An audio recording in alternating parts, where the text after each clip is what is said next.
Lot of model check for me. Don't check for me unless you got checks for me. I kept a stick like a hobo, no checking me. Way back when D-Lo had the spot in Treasure Tree. So many they get a vasectomy. What is up, guys? It's GGsports here with 5 NBA free agency bold predictions / hot takes. I'm doing a collaboration with GGsports. Go check out his channel, link in the description. We're doing the same exact video with different takes, so you guys can vote in a straw poll, also in the description, who you guys think had the better takes. Go make sure, subscribe to him, has some amazing NBA content. Also, if you're new, make sure you hit the subscribe button with notifications on so you don't miss a video.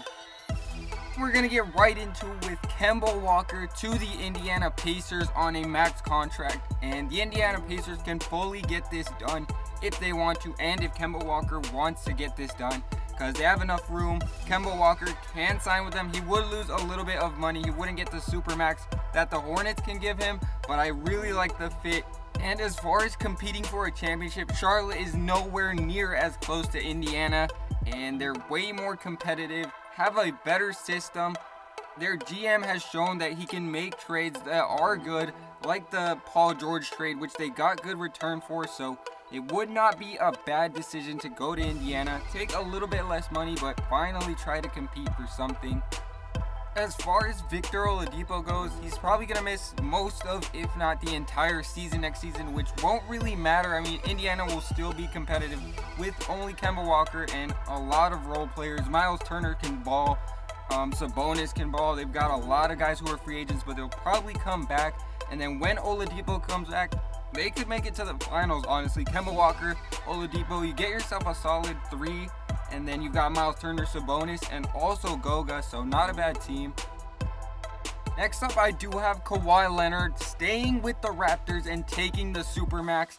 And a lot of people think he's going to the Clippers or, I don't know, any other team but the Raptors. I haven't heard too many people say that he's going to stay with the Raptors and take the Supermax, because he's probably going to sign a 1-and-1.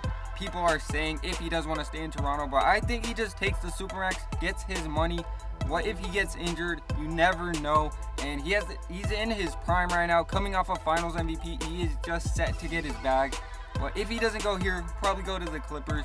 But I do think he might stay with Toronto just because he has a whole country behind him, and Toronto's not even a small market team. I wouldn't even consider them a small market.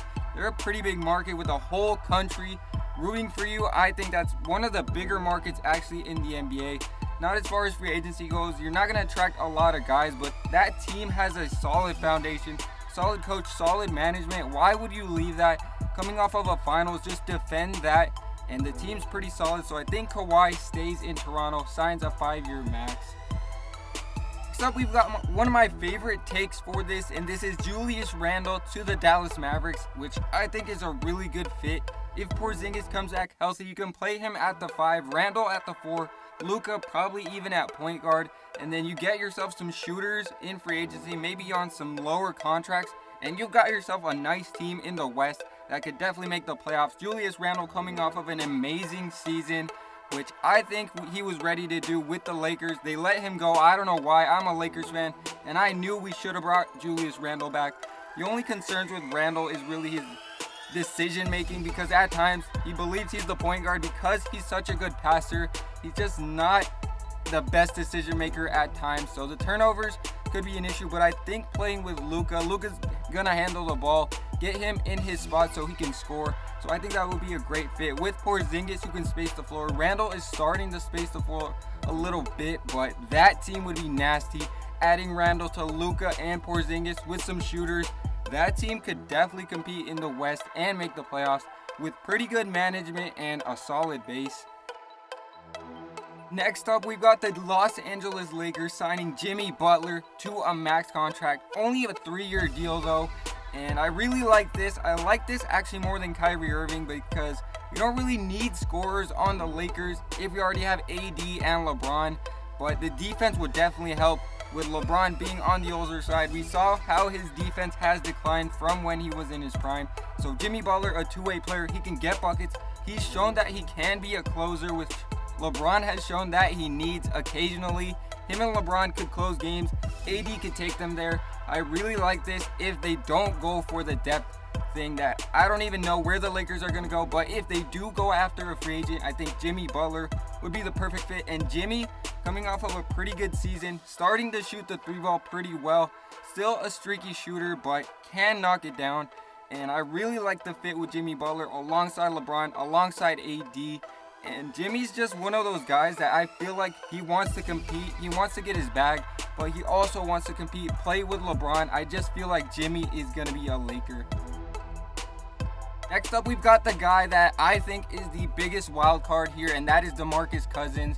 And I think he signs a 1-1 with the Sacramento Kings, because the Kings have shown that they need a center. They're not bringing back Willie Cauley-Stein. Willie Cauley-Stein has said that he wants a change of scenery, so the Kings are going to need a center. Kings on the rise. They were competing for a playoff spot throughout the whole entire season, pretty much last season. So they're pretty young, but they're pretty talented, and they've got a good system with Buddy Hield, De'Aaron Fox, Marvin Bagley. They didn't have a first-round pick, but I don't think they needed it. And I think you had Cousins on that team, they could definitely compete for a playoff spot. But Cousins, he's not going to get a max anywhere. I think he gets somewhere around 10, maybe 12 mil. But the Kings, I mean, he's played in that system. He's played in that town. It wouldn't be too far off. Either that or I think he stays with the Warriors.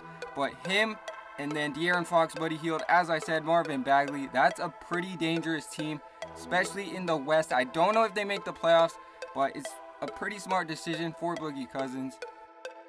Don't forget to go drop a like. Don't forget to check out the links in the description. GGsports' channel. Go check him out. Some amazing content. And vote in the straw poll. Also, if you're new, make sure you go down, hit the subscribe button with notifications on so you don't miss a video.